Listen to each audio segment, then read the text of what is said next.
Negotiation, bit of discussion. So I am aware, I am quite sure that everybody is aware what is the negotiation. Just for a sake of rebrushing, I've given the definition of negotiation, which is in general parlance, negotiation is nothing but a process wherein both the parties get into discussion to basically come to amicable win-win situation by following the process of give and take. That is the general meaning of a negotiation.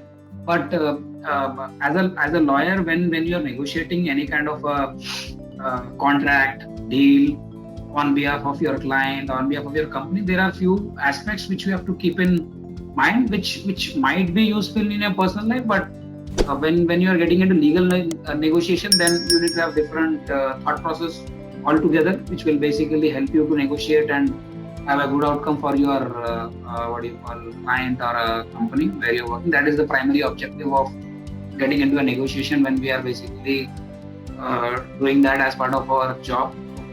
That is something which we will be discussing in the first bit of our discussion. So if I have to basically give you layman understanding of negotiation, we have to break down negotiations into two buckets: stage one and stage two. Stage one, as a lawyer, when you are getting into a negotiation, as I told you, the negotiation could be for your client when you are practicing, or could be for your company when you are an in-house counsel. First and foremost thing which as a lawyer you should always be aware is the objective of the negotiation.